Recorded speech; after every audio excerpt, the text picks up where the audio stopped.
Dear Chief Acosta, my wife is having an affair with the brother of her office mate. I received several pictures and video clips of my wife with her other man. They have been going out for 3 months now. Can I file an adultery case against the brother of my wife's office mate without including my wife in the complaint? Because I do not want to hurt my 2 daughters who love their mother so dearly. Bobby. Dear Bobby, to answer your question, we shall refer to Article 333 of the Revised Penal Code, which provides that Article 333. Who are guilty of adultery?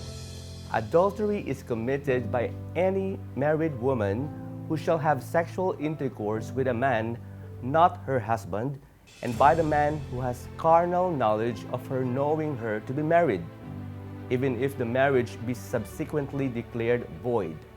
Adultery shall be punished by prison correctional in its medium and maximum periods. If the person guilty of adultery committed this offense while being abandoned without justification by the offended spouse, the penalty next lower in degree than that provided in the next preceding paragraph shall be imposed.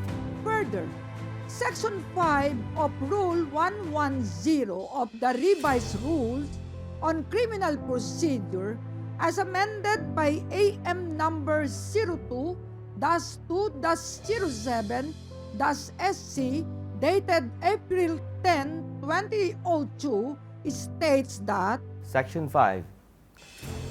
Who must prosecute criminal action?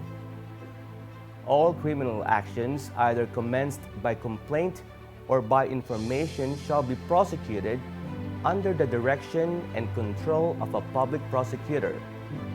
In case of heavy work schedule of the public prosecutor, or in the event of lack of public prosecutors, the private prosecutor may be authorized in writing by the Chief of the Prosecution Office or the Regional State Prosecutor to prosecute the case subject to the approval of the court.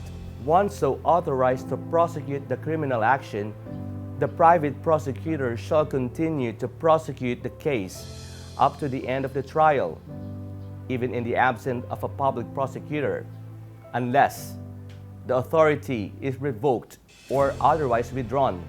The crimes of adultery and concubinage shall not be prosecuted except upon a complaint filed by the offended spouse. The offended party cannot institute criminal prosecution without including the guilty parties, if both alive, nor in any case if the offended party has consented to the offense or pardoned the offenders. applying the aforementioned laws in your question, a married woman who had sexual intercourse with a man other than her husband is guilty of adultery. The man will likewise be guilty of adultery if he commits such carnal act knowing that the woman is married. This holds true even if the marriage of the woman be subsequently declared void. However, the rules clearly provide that the filing of the criminal complaint for adultery can only be made by the husband himself or the offended spouse, and shall include both of the guilty parties if both are alive.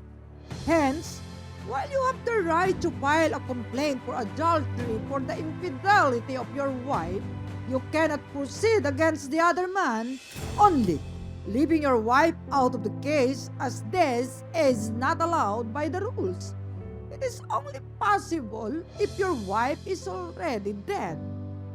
Further, should you decide to file a case against your wife and her other man, you are required to show that the other man knows of your marriage and yet he still proceeded to have sexual intercourse with your wife.